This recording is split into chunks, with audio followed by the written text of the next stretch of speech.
Я приветствую вас, дорогие друзья, уважаемые гости и подписчики моего канала. Всем большое спасибо, что ждете по средам нашей встречи с Костем Бондаренко, и они случаются. Константин Петрович, приветствую вас. Добрый вечер. Добрый вечер, уважаемые зрители. Слушайте, мы с вами, конечно, вот как историк, наверное, кто как не вы, да? Да, вот кто как не вы можете оценить эти все перипетии истории. Во-первых, сегодня там 39-й год вспоминают, 17 сентября. Это тоже специфический день. Вересень, как это было принято говорить в советские времена. И в этот день Зеленский, мы теперь уже понимаем, да, проталкивает голосование ратификации столетнего договора с Британией. Значит, там и дружба, и сотрудничество, экономия, и все хорошо, и по 3 с лишним миллиарда каждый год военной помощи. В общем, класс. Но есть какие-то секретные пункты, которые никто не знает, да, или никому не рассказывают, но его ратифицировали, этот договор, в день, когда Трамп в Лондоне. Значит, от этого я предлагаю оттолкнуться, потому что опрос нашего эфира сегодня вот такой. Если хотите задать Константину Петровичу вопросы, QR-код, который возле меня, с этих вопросов начнем, а также в сообществе YouTube оставляйте заранее. Традиционно ссылка, да, в Телеграм-канале, а в закрытом клубе Телеграм тоже есть возможность задать вопрос заранее. С чатом общаемся в конце, все как всегда. И на Константина Бондаренко подпишитесь, будьте любезны, телеграм-канал, YouTube-канал, вперед, так сказать, и с песней. Опрос. Как вы относитесь к столетнему договору Украины и Британии? Такой незамысловатый опрос. Отлично, теперь не отвертятся, точно помогут. Можно на этом войну и заканчивать. Плохо, все и всех продали. И еще один вариант ответа. Не знаю. Секретные пункты покажите сначала. Опрос, видите, нерелевантный, не подобранный. Канал Шелеста не КМИС, извините. О КМИСе тоже поговорим сегодня. Но, в общем, предлагаются вот такие варианты. Голосуйте. Если не хотите, тогда пишите в комментариях свой. Очень интересно почитать ваши комментарии. Константин Петрович, какой вы вариант выбрали? Или предложите свой? Деле, мне кажется, что речь идет сегодня о некоем коте в мешке.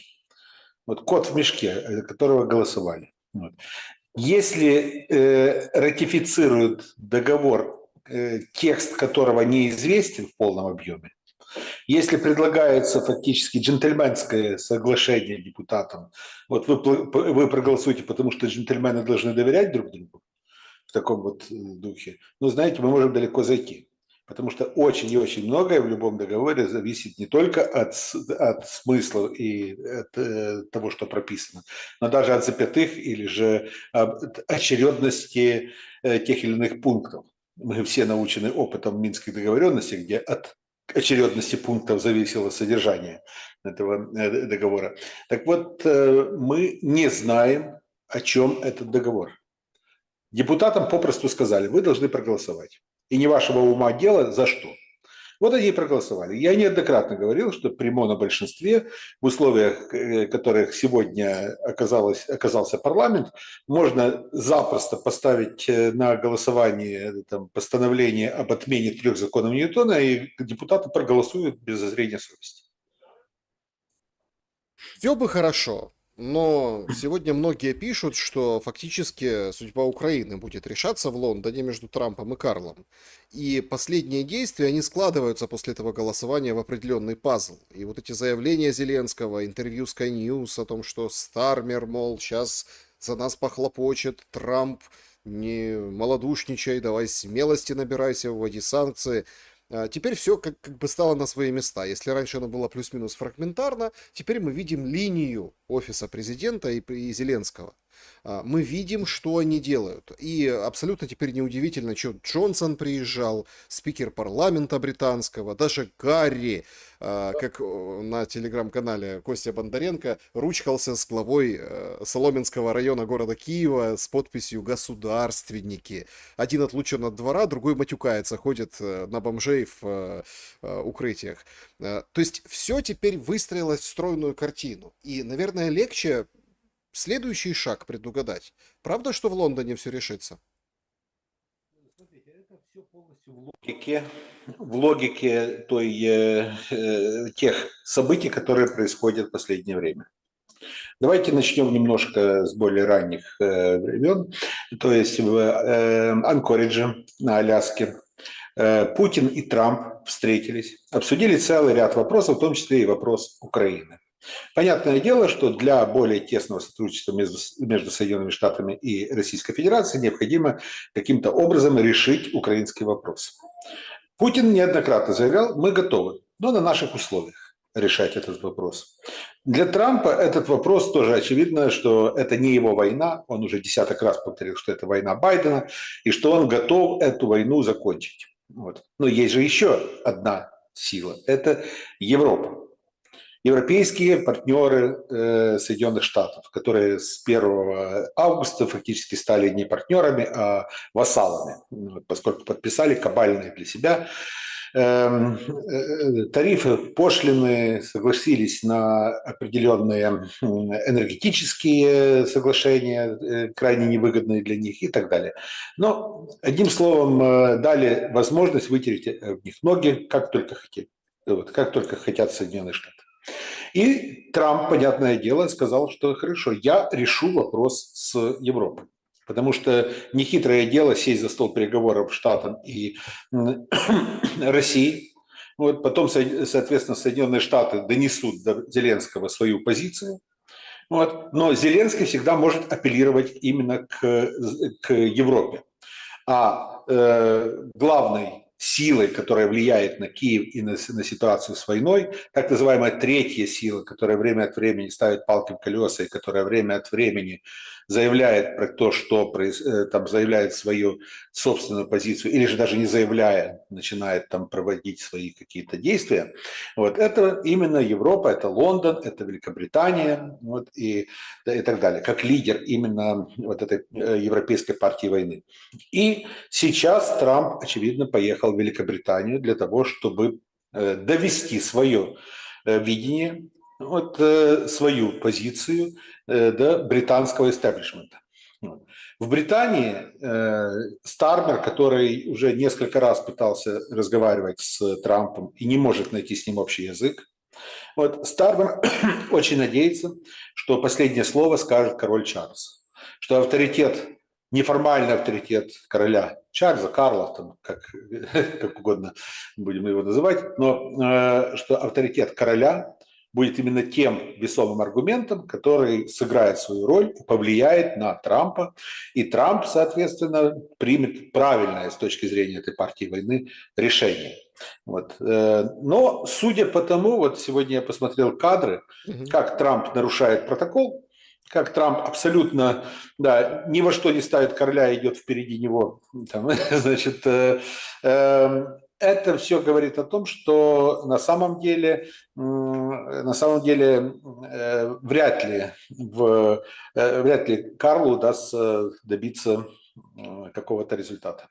Ну, смотрите, там тоже неоднозначная такая история. Вроде приняли с помпой, да, истребителей, там вот это, как это, красная игла, там, Red Eagle, по-моему, да, вот это цвета флага, все как обещали, все очень пафосно, помпезно, все красиво, но параллельно-то с этим запустили какую-то вот эту историю с подсветкой башен, о том, что, вот смотрите, там, Трамп, Эпштейн, да, то есть разворачивают какие-то плакаты, остановки обклеивают. Короче, что-то вот там. А вот я вот сидел и думал, а кто же это воду мутит? Ну вот, казалось бы, Великобритания принимает второй государственный визит Трампа. Вроде бы как это хорошо, тем более, что, ну, политика, не только же вопрос Украины здесь, да, это для нас важно, Украина, а в принципе это хорошо, это нормально, тем более, что у них у первых, помните, вот это, только начинались эти пошлины, ну, это эпопея трамповская, у них, в принципе, все очень было ровно, четко, понятно,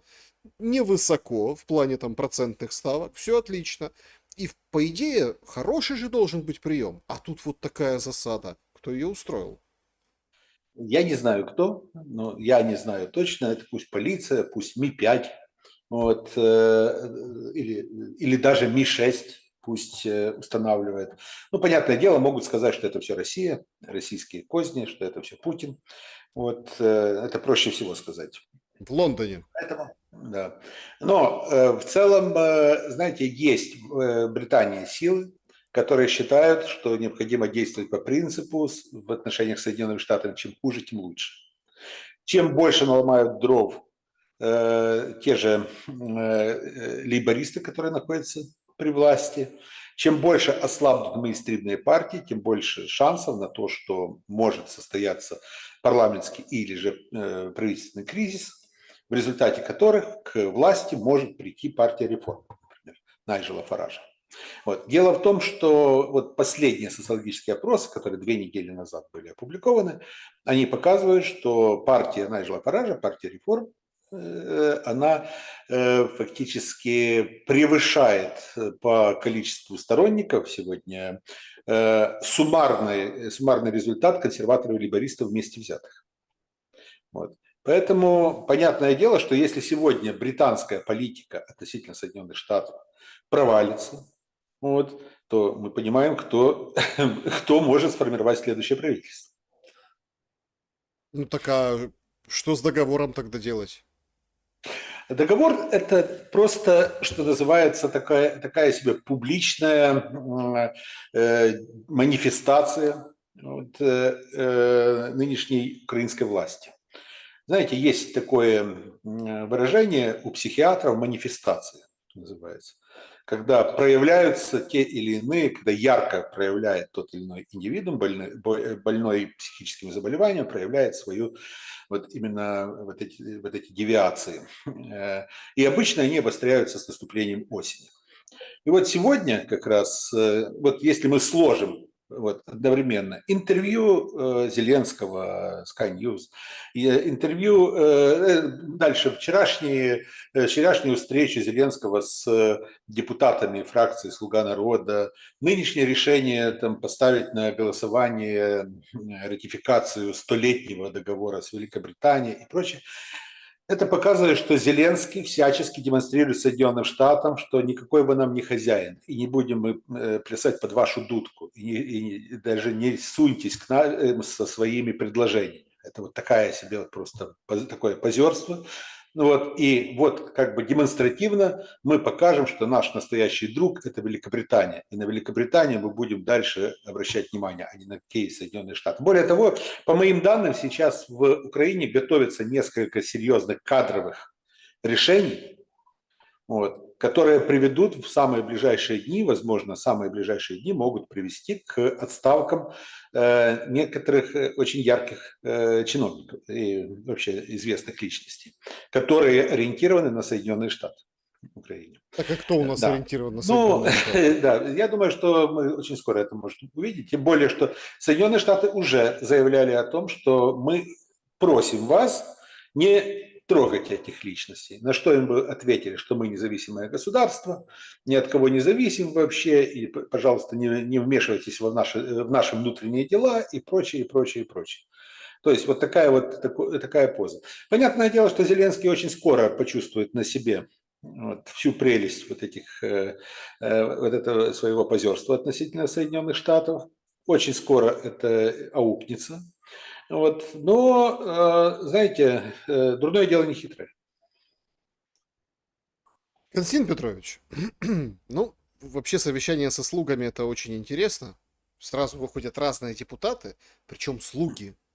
Одни говорят о том, что, собственно, смотрите, президент говорит, война как бы идет, все нормально, сразу пошел слив о том, что Донбасс никто не отдаст, мы там разобьем российскую армию и все освободим, и, в общем, все нормально на фронте, не переживайте. Другие говорят, ребята, это прям вчера сообщили, что если провал на фронте, будут какие-то непопулярные решения. Третьи говорили о том, что выборов никаких не будет, ну, потому что война, тема отложена в долгий ящик. Ну, там, Мазурашу, например, выходит, говорит, а он понял президента, что будут выборы, ну, то есть готовимся активно, что все нормально.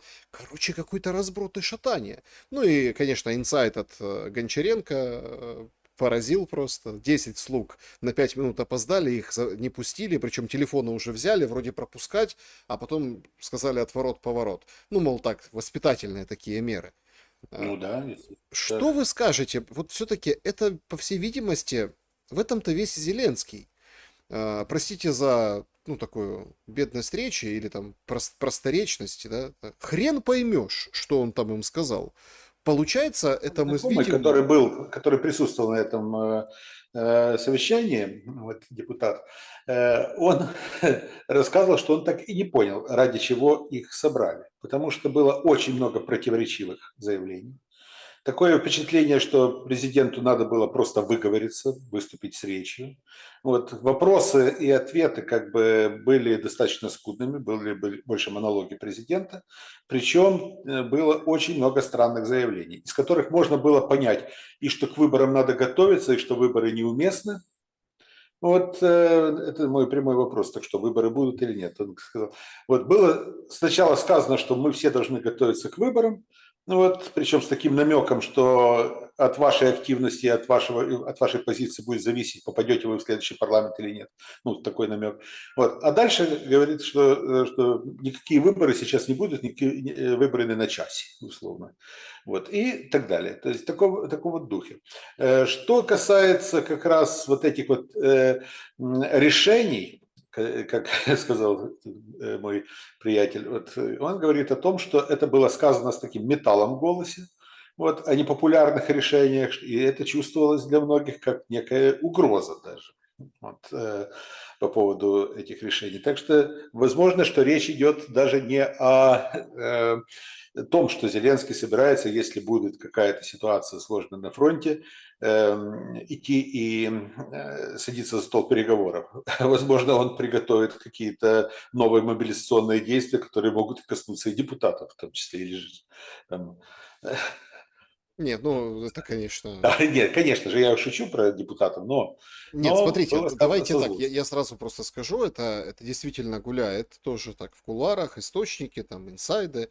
Нет, правда, если провал на фронте, если катастрофа и действительно широкий заход, широким фронтом, такой далекий, ну, в общем, далеко забросят силы, вооруженные силы Российской Федерации, то вполне себе мобилизация всего живого, отмена всего на свете, рельсы военные, вот это вот все, парламент как бы в сторону, всех в сторону, в общем, все, объявление состояния войны. И этот план якобы готовится. Сегодня Ермак, помните, вот это все же как восприняли на хихоньки-хахоньки, когда Ермак когда-то вот пару недель или полторы недели назад сказал, что мы за то, чтобы страной управляли военные. Помните? И мы с вами, Да, по-моему, конечно. тоже обсуждали это.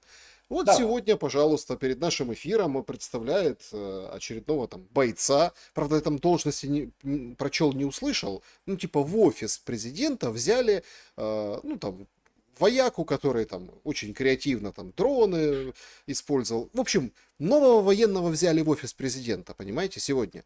То есть, а это же на самом деле не шутки, не хихоньки, не хахоньки. Вполне себе Зеленский может всех разогнать, назначить условную там военную какую-то ставку в плане руководства страной полностью, ее возглавить и вот надеть вот этот сталинский этот камзольчик и вот это вот выхаживать. Да. Ну, видите ли, на самом деле можно ожидать чего угодно от Зеленского. Можно ожидать чего угодно. Но возвращаясь к тому, как складываются отношения между Киевом и Вашингтоном, знаете, я бы еще обратил внимание на то, что стало определенным триггером для обострения этих отношений. Триггером стала встреча позавчерашняя встреча Трампа с Вселенским патриархом Варфоломеем. Очень интересная встреча, потому что длилась она всего полчаса. Полчаса для аудиенции с главой, скажем, одной из православных церквей. Вот. Обмен как бы такими ничего не значащими заявлениями. Дальше встреча патриарха Варфоломея с Джей Ди Венсом. Джей Ди Венс – известный сторонник религиозных свобод. И патриарху Варфоломею было четко указано на то, что вот Украина, есть украинская тематика, есть гонения на православную церковь, на украинскую православную церковь в Украине. Тот пытался каким-то образом протестовать и говорить о том, что вот вы знаете, и не нашел ничего лучшего, чем апеллировать к Голодомору и сталинским репрессиям. Какое имеет отношение Голодомор, сталинские репрессии к нынешней ситуации в церковной сфере, неизвестно. Но якобы, вот по моим данным, якобы у Варфоломея попросили отчет о его отношениях с Майком Помпео, о причастности Майка Помпео к созданию православной церкви Украины и поручения Томасу, и назвали конкретную сумму, которую обошелся Томас и которую получил Вселенский Патриарх в результате. Вот именно после этого, говорят, вот в Киеве просто-напросто запаниковали. Мгм. Так что, так что это был один из тех триггеров, которые привели к активизации антиамериканских настроений на банках. Ну, там же тоже, наверное, рыльца в пушку, и тоже там все Да, отмывается, конечно, перемывается и делится. Ну, это конечно. Так, в где Соединенных мощи Штатах Ильи очень хорошо Муромца? знают, сколько миллионов, через кого и так было потрачено, вот, причем во сколько этапов, какими траншами, на то, чтобы был получен Томас, на то, чтобы были восстановлены отношения, которые были налажены во времена Петра Порошенко, вот, и прочее, прочее, прочее. Так, и я думаю, что сейчас немножко пошла паника определенная, потому что отвечать придется в том числе и за то, почему делали ставку на глобалистов и почему платили деньги, в том числе и глобалистам. Нет, ну тут еще и постфактум, то есть процессы сегодняшнего дня. Где вот эти мощи там Муромца, Ильи Ну, Муромца, где? да, но эти вопросы как раз меньше всего касались Венса. Венс как раз, он больше к формальной стороне. Не-не, Он не я настолько имею в виду, хорошо. Да. это же, понимаете, в чем дело? То есть все люди думают, что ну, мы в политических эфирах обсуждаем украинскую православную церковь, потому что вот типа гонение там общественное, да, и некоторые уже устали, ой, опять вы про это. Подождите, все понятно как божий день. Вот эта вся утварь, которую там наживали годами, вот эти все артефакты, специально подбираю слово артефакты, не святыни, артефакты. Они стоят денег, как артефакты. И я уверен на 100%, сейчас вот, если, допустим, будет бурный какой-то переход там, к новой власти, каким-то там, или военный какой-то, не дай бог, события такие ошеломляющие, или что-то еще, мы увидим это все в частных коллекциях за хорошие суммы и хорошие, ну, скажем так, хорошим номиналом. Внезапно будет утеряно на несколько лет, потом найдется, потом где-нибудь на аукционе всплывет. А это все было, например, в Киево-Печерской лавре. Например. То есть это все как бы... И это поделено с властью точно, потому что они там как бы правят бал сейчас. Не, ну то, что у нас очень часто музейные, библиотечные, прочие раритеты и артефакты очень быстро перекочевывают в частные коллекции, это факт. Вот.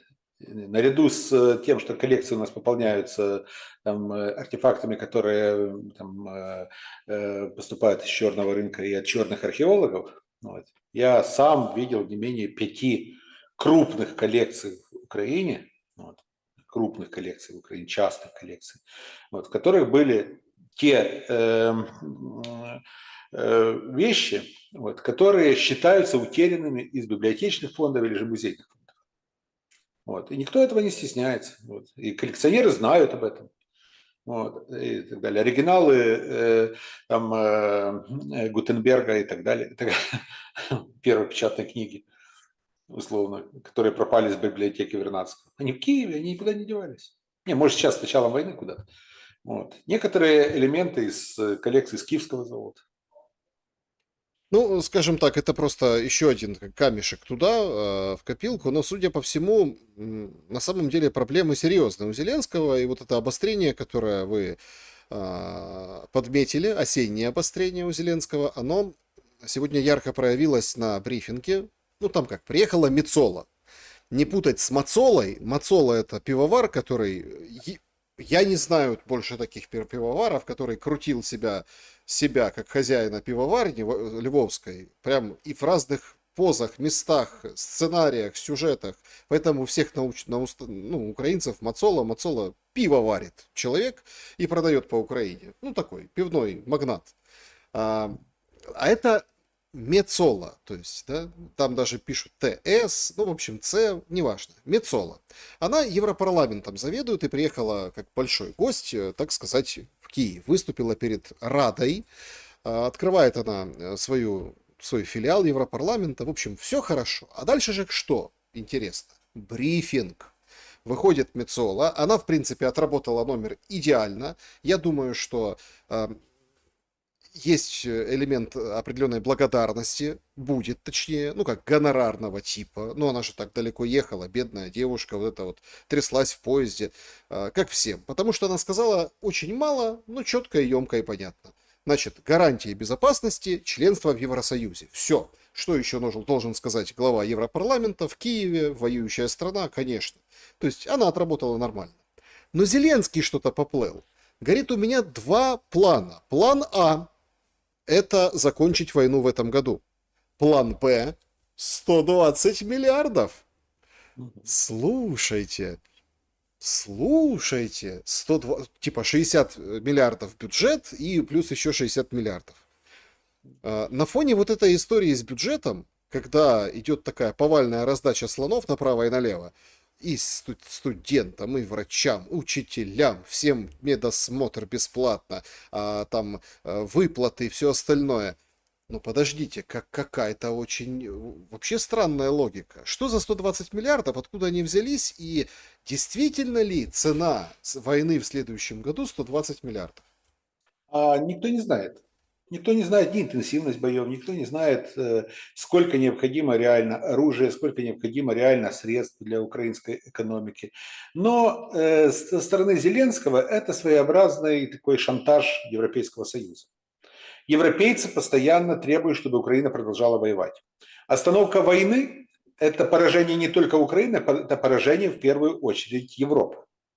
Более того, это создает определенные неудобства для европейских лидеров, потому что придется отвечать за то, что они сделали, как они сделали и почему они сделали, не сделали те или иные действия с началом боевых действий в Украине. Были же брошены огромные средства, огромные силы. И понятное дело, что европейских лидеров нынешних начнут критиковать за поражение. И Зеленский, понимая это, начинает их шантажировать и говорить: давайте деньги. Хотите, чтобы мы дальше там как-то там худо-бедно воевали? Давайте деньги. Сколько? Давайте еще 60 миллиардов. Вот наших 60. Ну, понятное дело, что наших не 60, а значительно меньше. Это значительно меньшая сумма. Вот. Но давайте еще 60 миллиардов вот, дополнительных. Вот. Так что и мы будем воевать дальше. Понятное дело, что Европа сейчас дать эти деньги не может. Ну Не может. подождите, Но, почему не может? да, потому что у Европы, Польша вон отслюнявили за один день 43.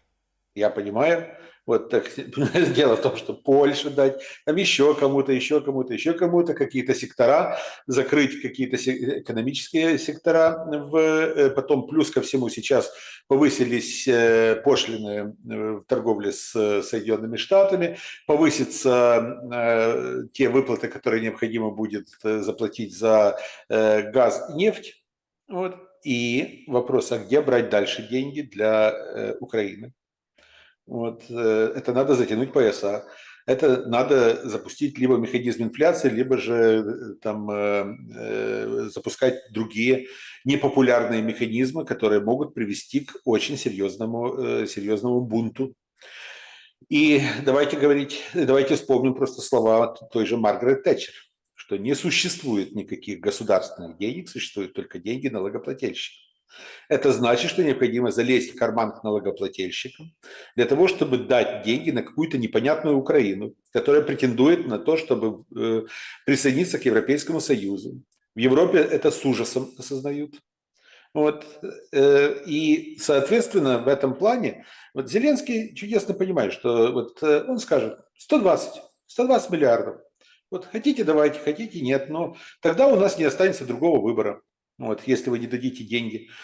И это такой себе шантаж. Вот этот план Б – это шантаж Европейского Союза. Да, интересно. Но если все-таки понять, да, Зеленского, а у него же не запланирована встреча с Трампом. Никто не знает, будет она на Генассамблее или нет.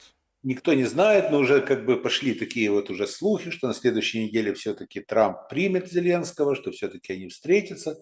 Но я думаю, что очень многое будет зависеть в том числе и от того, от этой линии поведения Зеленского и как он будет себя вести. Потому что если он дальше будет демонстративно показывая, что Соединенные Штаты для нас никто, вот так вот демонстративно, то, понятное дело, никакой встречи не будет.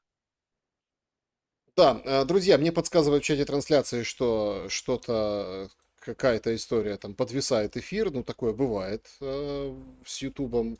Ну, послушайте, ну как бы это же техника, ресурсы. Я думаю, что если что, пересмотрите, пожалуйста, в записи. Если нужно будет отдельно запись нашего эфира, то пожалуйста. Ну, бывает всякое с серверами, совсем на свете. Я просто всех призываю поставить лайк и поддержать вот этим лайком наш сегодняшний разговор.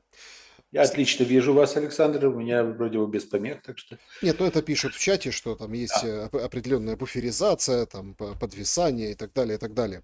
А, Константин Петрович, но вообще, конечно, все выглядит, вот вы говорите, кот в мешке, это то, что проголосовали с Британией. Кот в мешке вообще, в принципе, перспективы на следующий год. Начало отработки железнодорожных узлов мы видели вчера, сегодня. Подстанции делают blackout на железной дороге, достали, отряхнули от пыли 20 тепловозов. Тепловозов. Это уголек надо подбрасывать, да, чтобы они шуровали и ехали. Или дизель, например, да, например, заливать, чтобы они как бы пытались тянуть эти вагоны. Это действительно может привести к серьезным проблемам. Плюс очень тяжело на фронте. Купянск. Мгм. Купянск, бои в центре. Сообщают четко и понятно, хоть там опровергали, не опровергали. То есть есть продвижение. Точно так же с Днепропетровской областью. Все говорят, успокойтесь, стремительного продвижения нет. А какое есть, спрашиваешь у пресс-офицера направление. Вместо этого Зеленский начал рассказывать с Мецолой о каких-то там 4 направлениях. В общем, Сумское направление мы отбили, там еще одно мы отбили, осталось 2, я не скажу какое. В общем, потери сумасшедшие. Ну такая бравада прям мощная. Прям побеждает Зеленский. А в Ну отношении да, инфраструктурной войны говорит, ну да, у нас отопительный сезон, но и у россиян отопительный сезон, поэтому мы тут еще потягаемся. Как оценить эту хорошую мину? именно как браваду, которая не подкреплена ничем конкретным. Вот. Но давайте говорить откровенно. Зеленский говорит о том, что мы остановили продвижение на Сумы. Вопрос, а двигалась ли российская армия на Сумы, или она обеспечивала именно вот эту санитарную зону, о которой говорил в свое время Путин. Вот. Зеленский, кстати, вчера вот на встрече с депутатами говорил о том, что мы там остановили на Донбассе, мы сейчас сами отвоюем Донбасс, вот без всякой помощи, вот у нас есть все шансы, мы победим и так далее. Вот. Но такое впечатление, что это занимается аутотренингом. Вы знаете, на меня очень многие обижаются, когда я говорю, начинаю сравнивать Зеленского, то, что происходит вокруг Зеленского, с тем, что происходило вокруг канцлера Германии в 1945 году. Вот, рейхсканцлера. Вот. Я имею в виду, что в апреле 1945 года Гитлер абсолютно был уверен в том, что он разобьет силы, которые сейчас вот вторглись в Германию, которые стоят возле Берлина, которые вот уже ведут бои в Берлине. Мы все равно их разобьем. Сейчас придет Венг со своими войсками их отбросит, начнется наше контрнаступление. Мы сейчас всем покажем, сейчас и американцев, и британцев, и русских всех отбросим, мы еще покажем свою победу. То есть он этим жил. Он жил до самого конца апреля 1945 года. В принципе, до самого своего конца. Зеленский демонстрирует именно тот же фанатизм и демонстрирует ту же уверенность вот сейчас в условиях, когда нет никаких оснований для этой уверенности. М, Но вот этот провал на фронте, Да. если он произойдет, то он произойдет до конца года? Тут мы же не можем понимать этого. Я не военный эксперт. я честно скажу, я не военный эксперт, мне сложно оценивать. Многие мои коллеги, политологи, они пытаются сейчас показать, что они очень хорошо разбираются в военной тематике. Я не разбираюсь в военной тематике. Вот. Мое понимание военной темы закончилось ровно на том, что я отслужил 2 года в армии, ну вот, в краснознаменном Туркестанском военном округе. Я там что-то понимаю, вот, я знаю уставы, я знаю, там, условно говоря, как устроена армия, не больше. Вот. Но это же зависит от очень и очень и очень многих факторов, которые я точно не посвящен, вот, которые являются элементом военной тайны, государственной тайны, как в Украине, так и в России. Вот. Так что сейчас судить о том, будет ли какой-то прорыв, будут ли какие-то изменения, будут ли какие-то кадровые переназначения, перегруппировка войск и так далее, и так далее, и так далее, об этом мы сейчас судить пока что еще не можем. Это гадание на кофейной гуще.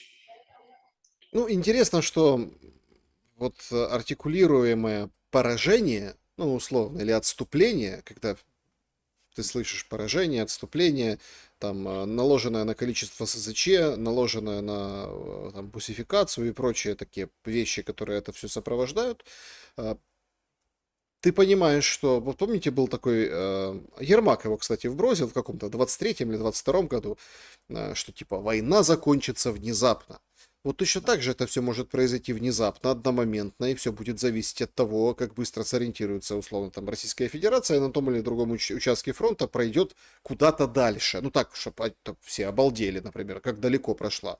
Только такой расклад может быть. Однако есть определенные разведпризнаки, хоть я гоню эти мысли, и я говорю о том, что все равно Зеленский, у него план А закончить войну в этом году.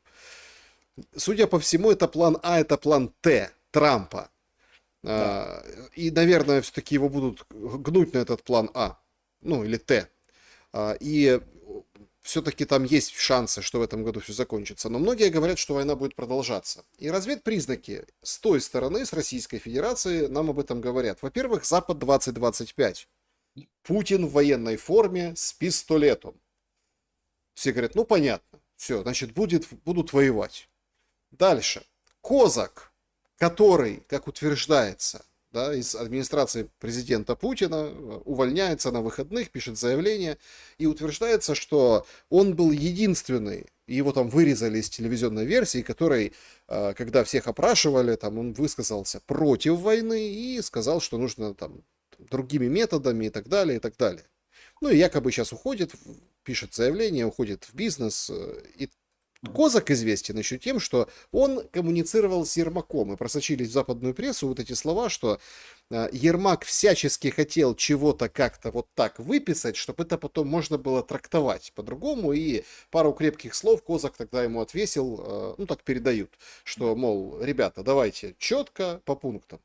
Уход Козака, Путин в военной форме. Нас действительно готовят к тому, что будет все решаться военным путем.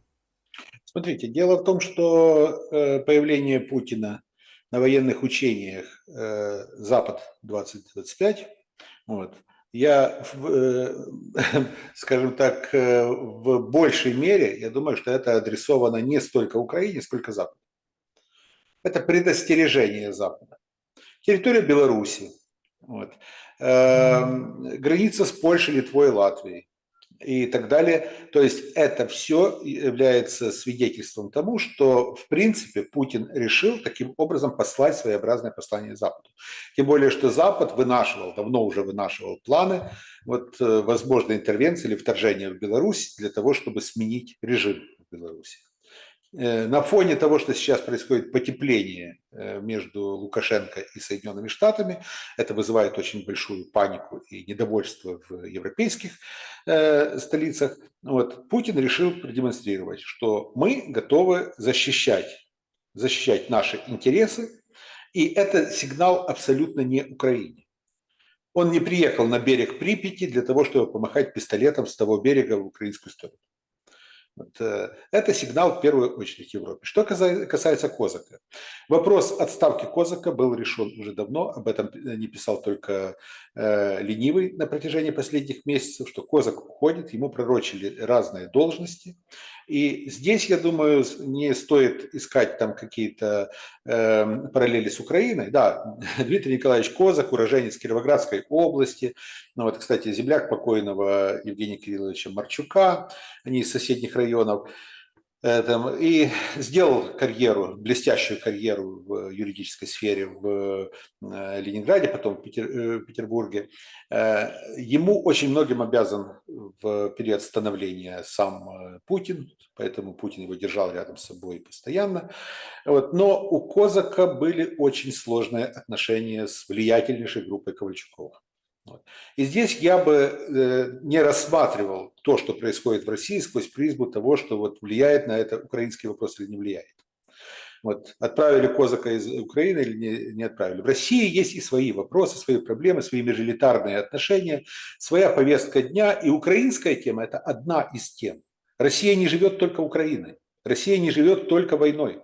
Вот. В отличие от Украины, которая полностью погружена в войну, Россия только войной не живет. Война – это там 1/20 часть, условно говоря, или там 1/10 часть повестки дня российских обывателей, российских политиков, российского истеблишмента. У них есть о чем другом еще говорить. И здесь я бы склонен как раз именно смотреть именно на межэлитарные отношения между элитарными группами, ладно, не люблю это выражение, но между башнями Кремля, а не там, объяснять это все тем, что что-то там провалилось или наоборот что-то изменилось на украинском направлении.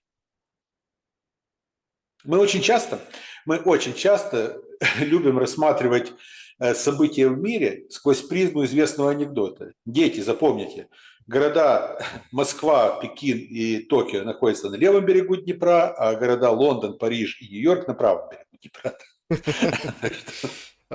Константин Петрович, Урсула сегодня говорит, есть варианты для того, чтобы выписать Украине кредит репарационный. Что это такое? Это типа дают деньги, а потом когда-нибудь будут репарации, будем отдавать? Ну, конечно.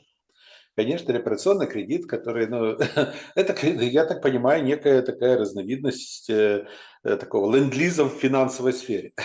Вот. То есть мы вам выпишем деньги, но вы нам будете должны. Вот. Так что, я не знаю, то есть это... Урсула фон дер Ляйен не первый раз об этом говорит, она говорит об этом уже, там, кажется, 3-ю неделю подряд. Вот именно о репарационных кредитах. Но что это такое, это должны сказать украинские финансисты, вот, министр финансов, это министр экономики, которые будут брать на себя обязательства. Министр финансов хочет волшебную палочку, чтобы у него были денежки. Я понимаю, а что-то более приземленное может министр финансов предложить?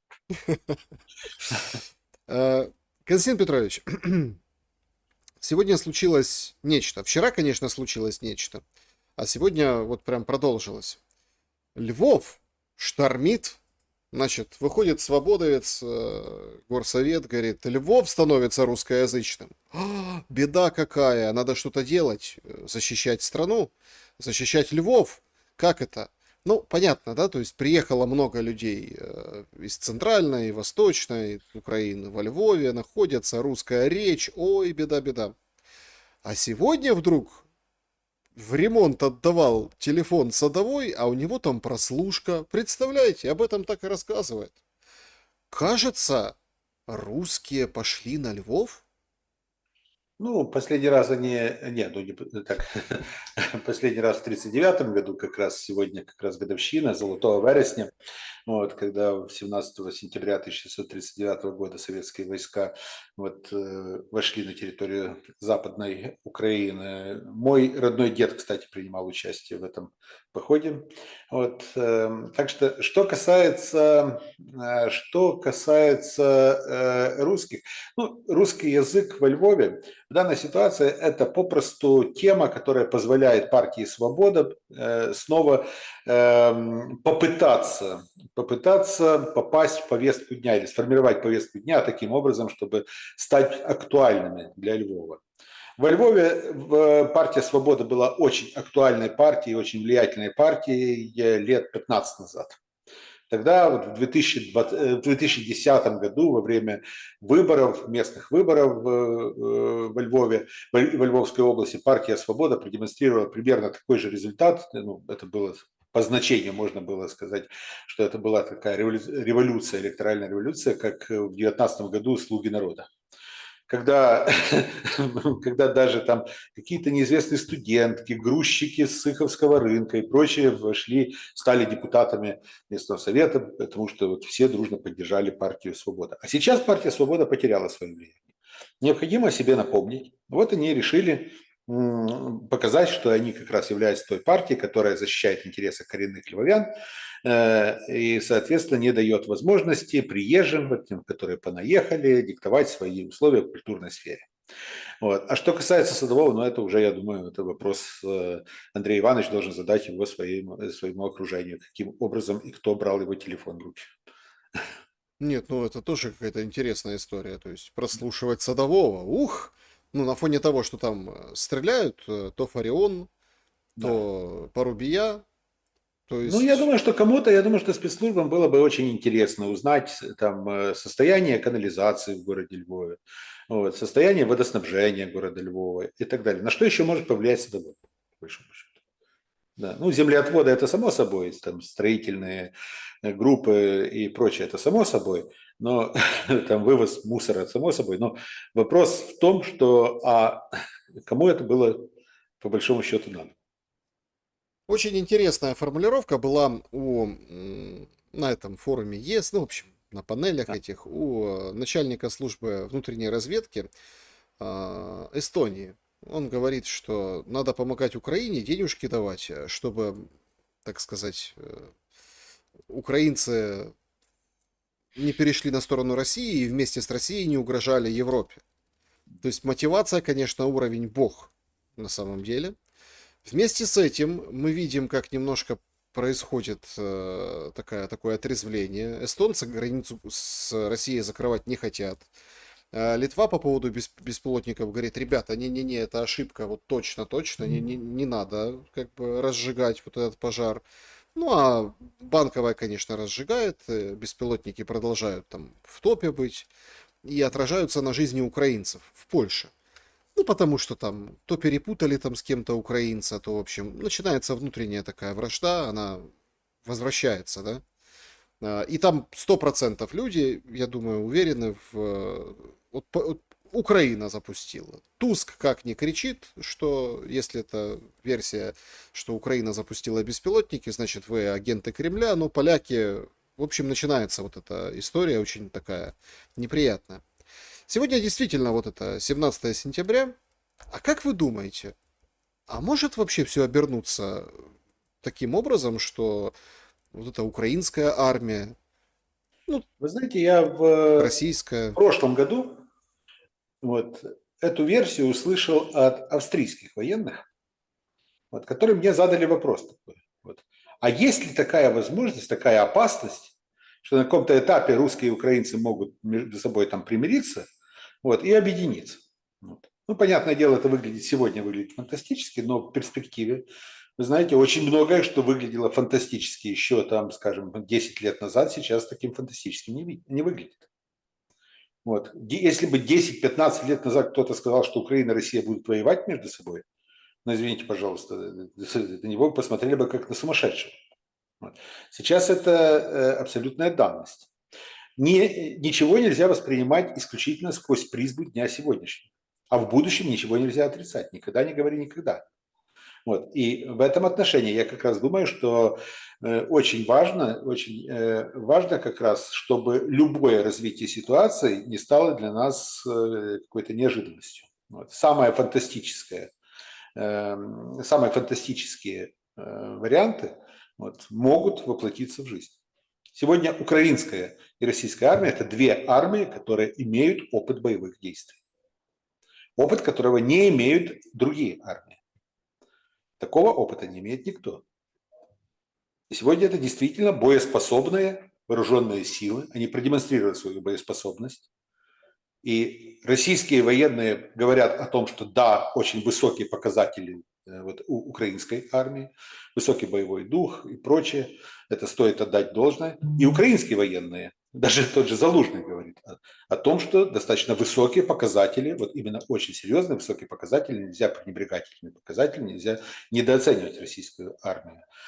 И Европа, демолиберализированная Европа, вот, Европа, которая на сегодняшний день является пацифистской по своему духу и которая не готова к войне, вот, она боится того, что вдруг сегодня вот воюющие, противоборствующие стороны завтра объединятся, ну и завтра точно, лет через 5, через 10, и смогут продемонстрировать единую силу. Этого Европа не отрицает, этого варианта. Ну, там и Зеленский говорит. Вообще, конечно, его речь это нечто.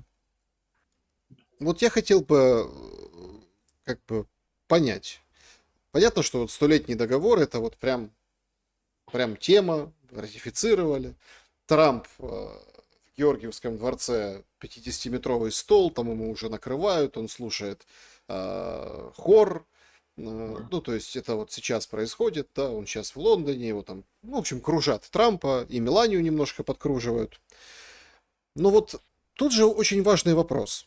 Зеленский поднял такую, ну, ему написали, понятно, это в соцсетях, вряд ли он там сам бы написал, он поднял очень интересную тему о том, что, ну, опять линия о том, что мы объединяем Европу и Америку, Украина, о том, что Украина защищает Европу, ну, то есть это стандартные такие посылы, о том, что надо давать больше денег Украине, чтобы защитить Европу, о том, что США и Европа должны там больше думать об Украине.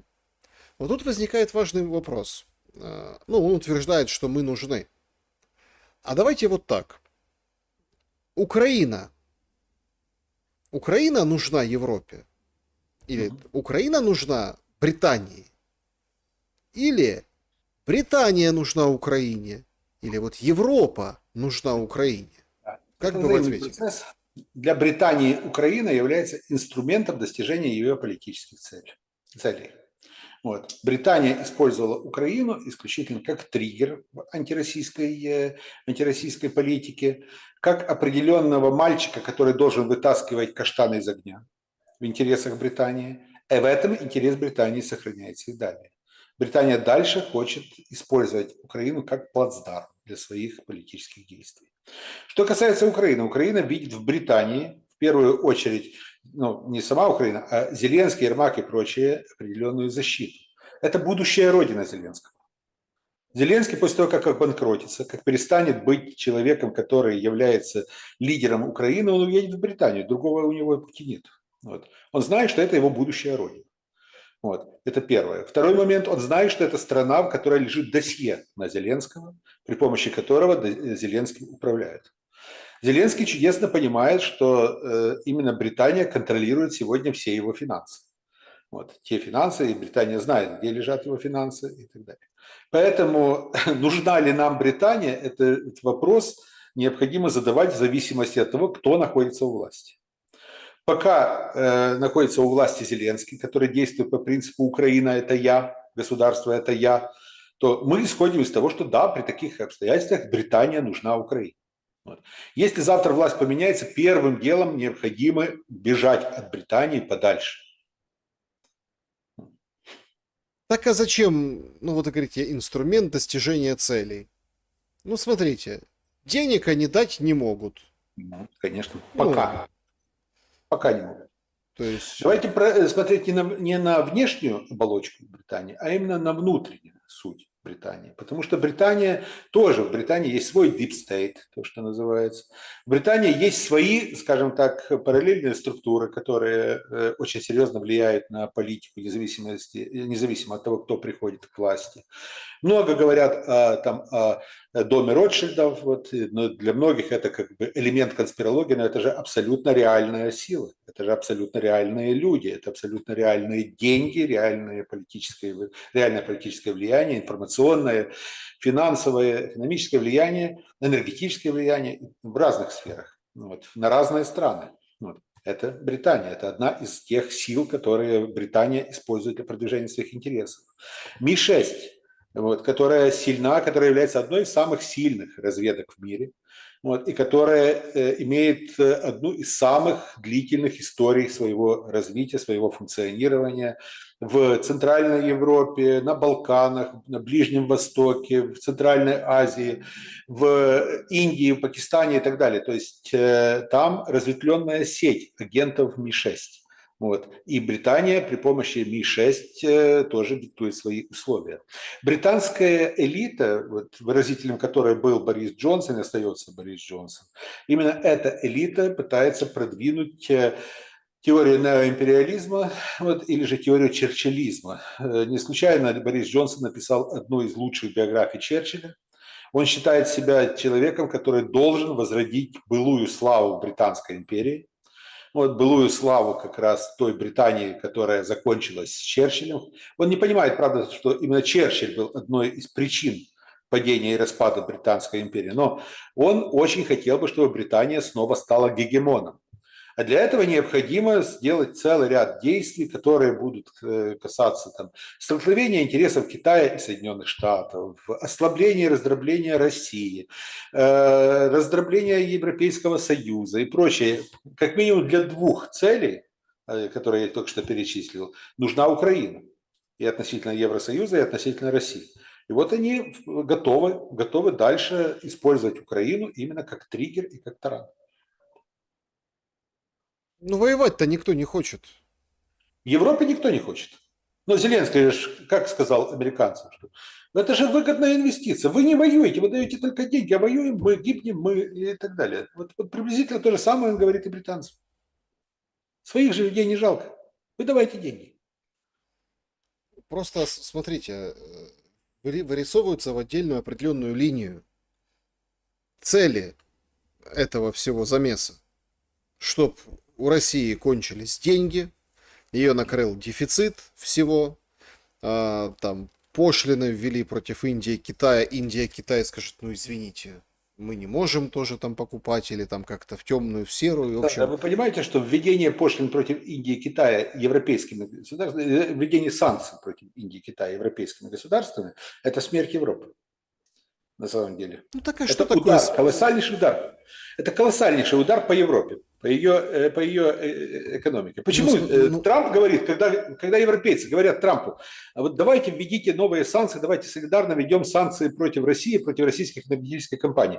Трамп говорит, ну, нет, давайте вы сначала санкционируйте индийских и китайских потребителей российских энергопродуктов или энергоресурсов, и тогда мы тоже согласимся. И европейцы понимают, что это для них будет как раз очень серьезным ударом. На фоне полной зависимости от Соединенных Штатов в энергетическом плане, они понимают, что они этого не потянут просто. Так что тоже очень сложная ситуация. А что касается санкций, мне кажется, что новая система глобального управления, которая предложена в Шанхае, совместно с банком ШУС, способна, в принципе, в перспективе, не сейчас, в перспективе стать предохранителем от западных санкций. Ну, а с другой стороны, слушайте, Европа. На Европе пахать вообще надо. Слушайте. Все так переживают за Европу. Нормально у них там. Ну, все-таки, знаете, все вот эти старческие болезни европейского общества, они же очевидны на сегодняшний день. Но есть свой запас прочности в Европе. И в первую очередь, если начнутся какие-то проблемы, разрушится проект Европейский Союз. Да, отдельные европейские государства будут существовать, они дальше будут развиваться, суверенные европейские государства, но вопрос будет стоять в том, а зачем им Брюссель? Смотрите, давайте тогда по-другому. Мне вот никто не анализирует Европу, все как-то под одним углом. Такое ощущение, что все стали какими-то заложниками определенных стереотипов. Да, стареющее, да, там, замещающееся население. Так это же и является тоже косвенной причиной или предпосылкой к войне. Мы берем этих мигрантов в товарном количестве. Украина сколько готовит бойца? ну сколько? 1,5 месяца, а там и меньше, да, а там и 1,5 недели. Берем этого мигранта, наряжаем его в форму, клеим Евросоюз или НАТО и вперед. То есть это ведь тоже их очищение своеобразное. Первое. По поводу Первое. ресурсов. Большинство этих мигрантов являются не гражданами европейских государств.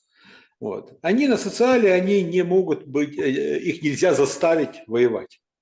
Можно создать определенные обстоятельства, при которых они пойдут добровольно и так далее. Но тогда выходит второй принцип. Все они вот, по своей природе пацифисты, потому что они бежали от войны на своей родине. Если бы они хотели, горели желанием воевать, они бы воевали за интересы своей родины.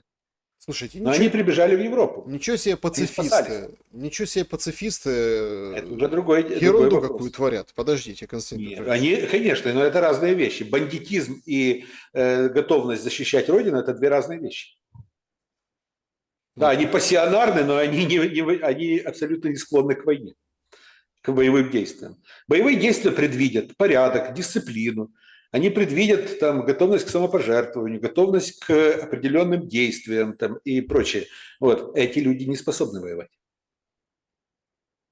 Они способны грабить, они способны насиловать, они способны убивать, но они не способны воевать.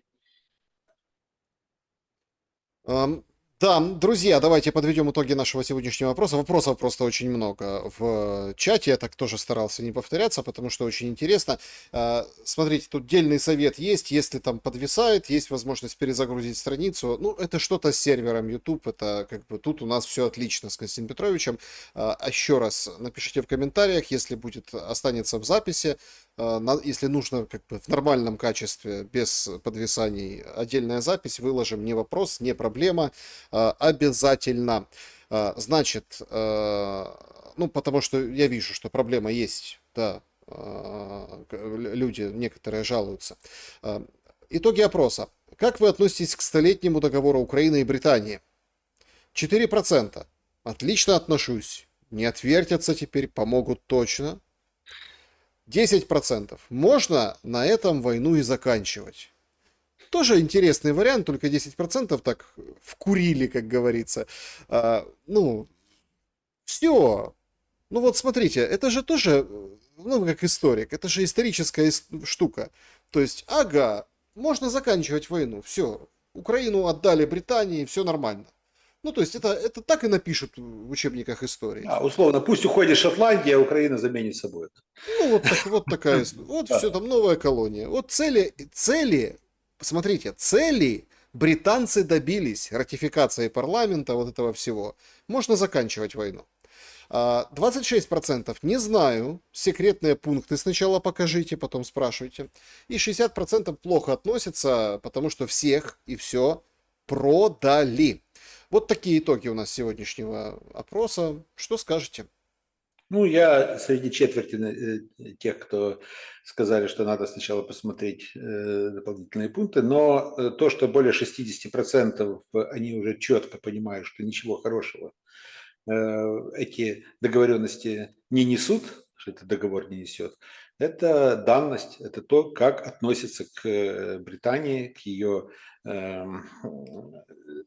договорным вот этим предложениям в Украине в целом.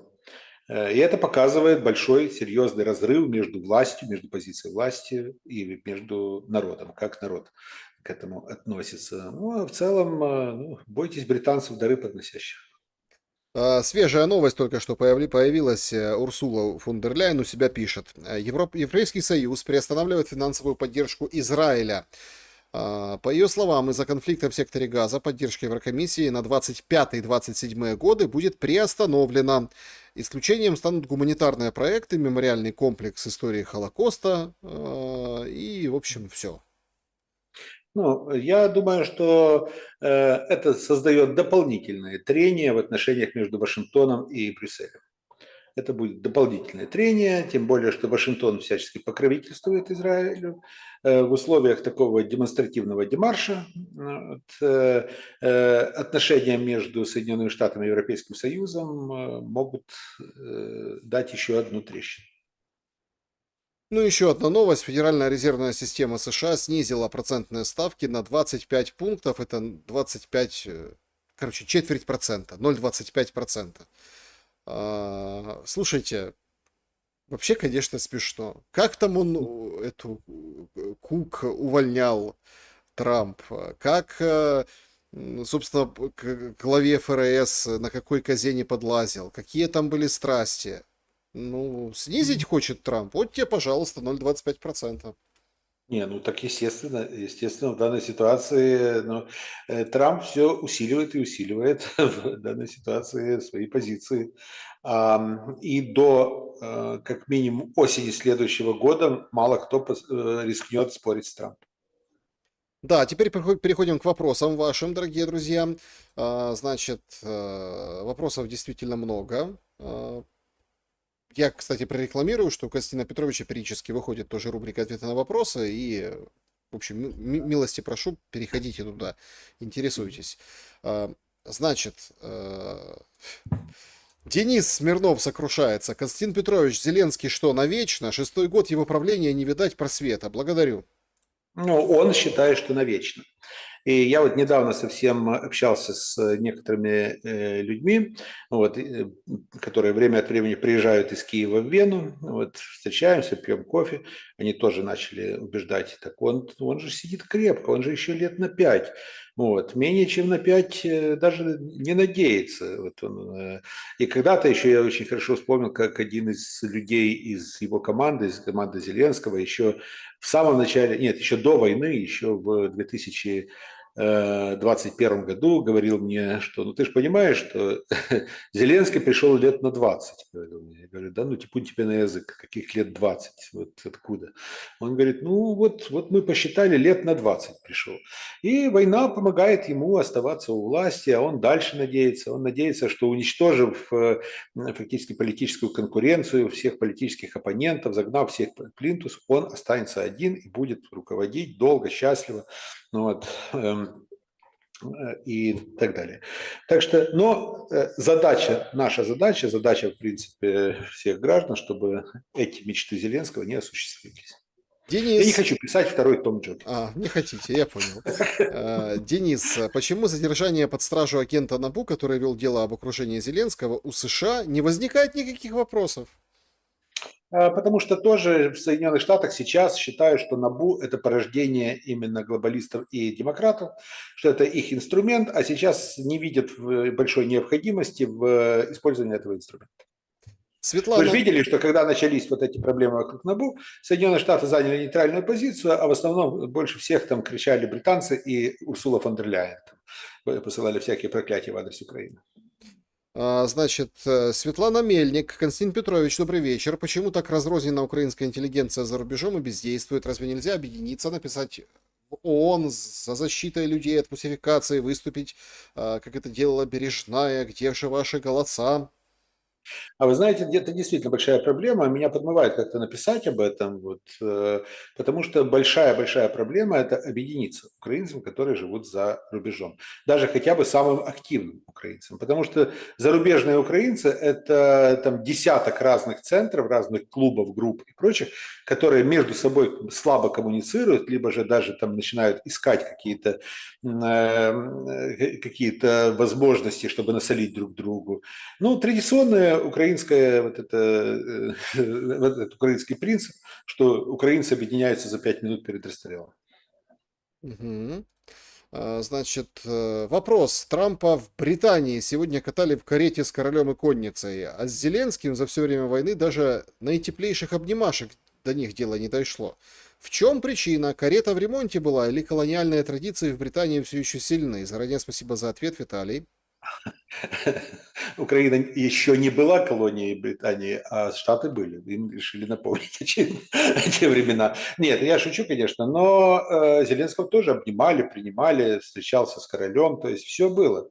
Вот, теплые рукопожатия, особенно теплый прием был в октябре 2020 года у Ричарда Мура.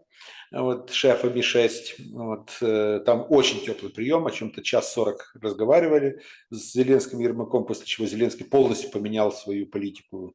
Вот, так что чуть ли там его в кабинете Ричарда Мура чуть ли не поменяли самого Зеленского. Вот, ну, одним словом, нет, на самом деле протокол иногда учитывает некоторые нюансы, которые там лежат в плоскости какой-то символики. И карета – это в первую очередь это попытка именно провести параллель с теми временами, когда и в Соединенных Штатах, и в Лондоне, тогда еще не в Соединенных Штатах, а именно в колониях, североамериканских колониях Британии и в Лондоне еще ездили в каретах. Значит, дальше. Константин Петрович, как вы относитесь к изысканиям русских историков по теме планов геноцида советского народа? В широкую публичную дискуссию ввели план города Бакке, раньше мало обсуждавшийся. План голода. Вы поддерживаете такие исследования и дискуссии? Если честно, я не совсем понимаю, о чем идет речь в данной ситуации, и кто вводил какие-то планы геноцида против советского народа, кто являлся инициаторами этого. Я знаю генеральный план ОСТ, который был в Германии разработан в годы Второй мировой войны, который предвидел действительно геноцид относительно славянских народов и относительно еврейского народа, а также некоторых других народов Советского Союза. Вот. Но то, что был ли какой-то другой план геноцида, вот, в этом я очень сомневаюсь. Так, значит, следующий вопрос. Почему русские дроны, в кавычках русские, в Польше это плохо, а польские, без кавычек, ВМП в Курской области нормально? Ну, это политика двойных стандартов. Вы же понимаете, что всегда оцениваем, это разведчик, а это шпион, хотя действуют они абсолютно одинаково. Просто с одной стороны это наш доблестный разведчик, с их стороны это гнусный шпион. Вот. Или же там с нашей стороны доблестные освободители, с их стороны гнусные захватчики. Вот точно так же и с дронами. Вот их дроны, значит, это плохо, наши дроны это хорошо. Константин Петрович, снос газа это случайно не бизнес-план застройщика Трампа? Николай спрашивает. Снос. Снос газы. Боже, я подумал, что это на энергетическую тему. Нет, так вы знаете, уже еще только-только начались боевые действия в Газе, но вот уже тогда говорили о том, что вот сейчас появятся некие застройщики, тогда тоже многие кивали головой в сторону Трампа, тем более, что и Трамп говорил о том, что он в принципе может принять участие в проекте восстановления Газа. Вот. Это он еще до избрания своего на пост президента говорил. Так что я думаю, что его компании вполне могут принять участие в тендерах. Но пусть закончится сначала война. Вот я сторонник того, чтобы война на Ближнем Востоке все-таки закончилась. А уже кто будет застройщиком, там, это уже второй вопрос. Вопрос, а как Россия может угомонить Британию или рычагов влияния нет? Спасибо. Ну, так этот вопрос возникает на протяжении последних 400-450 лет, наверное. Вот. И пока что еще ответ не найден. Мы смотрим на историю России, постоянно видим британский след то в тех, то в других проявлениях, то в тех, то иных точках бифуркации, видим интересы Британии, начиная с Ивана Грозного и до наших дней. Но как-то с 16 века вот никто не дал ответ, а как же утихомирить Британию. Точно так же, как в Британии никто не дал ответ, что же делать здесь. Добрый вечер, господа. Обращаюсь к Константину. Вопрос личностного характера. Как жить, если не понимаешь, зачем и ради чего? Не могу найти смысл жизни на фоне того, что все за свое относительно короткое существование не обрел чего-то ценного, чем можно было дорожить. Я не обрел верных друзей, нет девушки, нет прибыльного бизнеса, душевного дела, нет крепкой полноценной семьи, но главное, я не обрел ума. Осознание бессмысленного подавляет. Единственное отдушина — это скроллить интернет, листать новостные ленты, просматривать стримы с интересными людьми. Ну и война, понятное дело, уверенности не приносит. Что посоветуете предпринять в такой экзистенциальной ситуации? Поменьше копаться в себе, поменьше задаваться вопросом, зачем я живу, а больше наполнять собственным смыслом, собственным содержанием. Вот. Никто извне не даст ответ, для чего живет человек. Человек сам для себя должен выбрать, ради чего он живет. Ну и ставить определенные цели, или же чувствовать свои эмоции, прислушиваться к своему разуму и сердцу. А что касается ума, знаете, вот человек должен, наверное, гнаться не столько за накоплением ума, умственных каких-то там моментов, а гнаться за мудростью. А мудрость приходит с опытом. Вот. Набитые шишки, синяки, вот, взлеты, падения, все это составляет элементы того жизненного опыта, который выливается потом в мудрость. Вот. Для многих молодых людей это очень характерно, копаться в себе и думать, а зачем я, кто я, что я, как писал Есенин. Да? Вот. А в данной ситуации не надо копаться, надо просто жить. Значит, чат трансляции. Давайте сюда перенесемся. Добрый вечер, Константин. Понятие Голодомор вошло в украинскую историю. Как думаете, будет понятие бусификация Оно уже есть. в украинской Оно истории? уже есть, и оно войдет, конечно же, как позорная страница в истории Украины. Пишет тут. Ум — это муки с возрастом. Да. Ну да, большие знания порождают большие печали, да. Да, друзья, да, тут пишут в чате, конечно, тут советуют там уходи в монастырь, езжай в Россию, ну, по-разному. Не, ну это вот еще одно, не слушайте советы. Да, не надо слушать советов. Значит, друзья, действительно, посмотрим, как все пойдет после того, как эфир останется. Спасибо большое, что, несмотря на какие-то там проблемы подвисания, надо там перезагружать, если что, страницу, вы все равно вместе с нами. Поставьте, пожалуйста, лайк, поддержите. Ну, вот такие какие обстоятельства, да, то есть абсолютно нам не подвластны. Со связью, с соединением все хорошо, с интернетом все хорошо, связь нормальная, но вот что сервер YouTube именно забарахлил, понимаете? Ну, будем разбираться, что к чему. Я думаю, что разберемся, все будет нормально. И, пожалуйста, поставьте лайк. Да. Говорила когда-то Юлия Владимировна Тимошенко, никуда нельзя уехать из города, да? Вот, так из Киева. Вот, так, точно так же Трампу, никуда нельзя уехать из штата, Ну да. чтобы не забрахлили сервера. Значит, вопрос. Вчера исполнилось 25 лет делу Гангадзе. На фоне этого дела менялся курс страны. Наступили новые времена. В застенках масса журналистов, обычных людей за иные взгляды. А где Европа, где ЕСПЧ? Сергей. Опять же, двойные стандарты. Потому что журналист, который поддерживает европейские ценности, так называемые либеральные ценности, это свой журналист, его надо защищать. Вот. А если же журналист защищает, там, например, я не знаю, то есть ориентирован там, на дружбу с Россией, на завершение войны и прочее, он враг, он, значит, должен быть подвергнут репрессиям, и о нем нельзя говорить как о журналисте, только как о продажном писателе. Политика А, это Да, стандарт. друзья, значит, всем большое спасибо. Спасибо большое за то, что присоединились сегодня. Ну, не знаю, там, банят, не банят. В общем, ребята, в любом случае, мы вместе, мы по средам, мы с Константином Петровичем никуда не пропадаем, а все технические передряги мы преодолеем. Константин Петрович, спасибо большое за время и мысли. И вам спасибо, и до новых встреч. Друзья, берегите себя, каждый дом добра и света и хорошего интернета. Ну и самое главное, увидимся обязательно. До скорого.